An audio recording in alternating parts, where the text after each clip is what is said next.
ಅದನ್ನು ಅರ್ಥ ಮಾಡಿಕೊಂಡು ತಿಳ್ಕೊಂಡು ಹಬ್ಬ ಆಚರಣೆ ಮಾಡೋದ್ರಲ್ಲೂ ಕೂಡ ಭಾರತೀಯರು ಇನ್ನಷ್ಟು ಮುತುವರ್ಜಿ ವಹಿಸಬೇಕು ಅಂತ ಅನ್ಸುತ್ತಾ ಅಂತ? ಅಂದರೆ ಹಬ್ಬ ಬಂತು, ಇದನ್ನು ಹೊಸ ಬಟ್ಟೆ ತಗೋತೀವಿ, ಎಳ್ಳು ಬೀರಬೇಕು, ಅದಷ್ಟೇ ಅಲ್ಲದೆ ಅದರ ಹಿಂದೆ ಏನು ಅರ್ಥ ಇದೆ, ಯಾಕೆ ಹೇಳಿದ್ದಾರೆ ಹಿರಿಯನು ಅನ್ನೋದು ಕೂಡ ಪಾಠವಾಗಬೇಕಾ ಇವತ್ತಿನ ಮಕ್ಕಳಿಗೆ?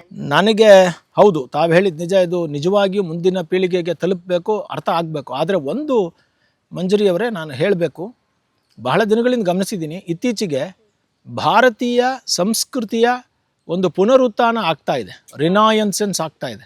ಭಾಳ ಜನ ತಿಳ್ಕೊಂಡಿದ್ದಾರೆ, ಫಾರಿನರ್ಸ್ ಎಲ್ಲ ಬರ್ತಾರೆ, ಫಾರಿನಲ್ಲಿಯೂ ಇರೋರು ನಮ್ಮ ಜನಗಳೆಲ್ಲ ತಿಳ್ಕೋಬೇಕು.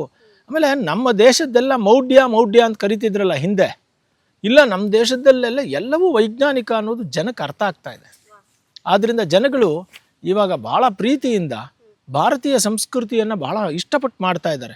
ನೀವು ನೋಡಿ, ಹಿಂದೆ ದೇವಸ್ಥಾನಗಳೆಲ್ಲ ಬಿದ್ದೋಗ್ತಾ ಇತ್ತು, ಇವಾಗ ಅಲ್ಲಲ್ಲಿ ಹಳ್ಳಿಯ ಯುವಕರು ಆ ದೇವಸ್ಥಾನ ಕ್ಲೀನ್ ಮಾಡ್ತಾರೆ, ನಮ್ಮ ಪರಂಪರೆನ ಕ್ಲೀನ್ ಮಾಡ್ತಾ ಇದ್ದಾರೆ, ಕಲ್ಯಾಣಿನ ಕ್ಲೀನ್ ಮಾಡ್ತಾ ಇದ್ದಾರೆ.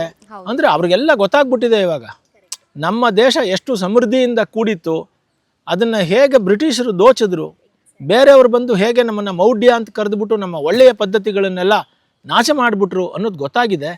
ಜನ ಇವಾಗ ಅವೇರ್ನೆಸ್ ಬಂದಿದೆ.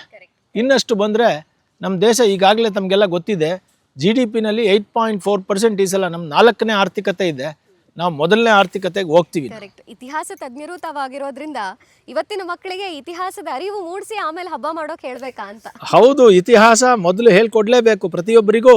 ನನ್ನ ಪೂರ್ವಿಕರು ಏನು, ನಾನೇನು, ನಾನು ಯಾಕೆ ಹಿಂಗಿದ್ದೀನಿ, ಮುಂದೆ ಹೆಂಗಿರಬೇಕು ಅನ್ನೋದು ಗೊತ್ತಾಗಬೇಕು. ಹಾಗಾಗಿ ಇತಿಹಾಸದ ಅರಿವು ಪ್ರತಿಯೊಬ್ಬರಿಗೂ ಅವಶ್ಯಕತೆ ಇದೆ. ನಮ್ಮ ಸಂಸ್ಕೃತಿಯ ಅರಿವು ನಮ್ಮೆಲ್ಲರಿಗೂ ಅವಶ್ಯಕತೆ ಇದೆ. ಈ ಸಂಕ್ರಾಂತಿ ಆ ರೀತಿಯ ಅರಿವನ್ನು ಉಂಟು ಮಾಡಲಿ, ಅವರ ಆಚರಣೆಗಳು ಇನ್ನಷ್ಟು ವೈಭವದಿಂದ ಕೂಡಿರಲಿ. ಮತ್ತು ಯಾವುದೇ ವೈಭವವೂ ಕೂಡ ಸಮಾಜದ ಒಳಿತಿಗೆ, ನಮ್ಮ ಒಳಿತಿಗೆ, ಬಾಂಧವ್ಯದ ಒಳಿತಿಗೆ ಅನ್ನೋದನ್ನು ಅರ್ಥ ಮಾಡಿಕೊಳ್ಳಿ ಅನ್ನೋದನ್ನು ನಾನು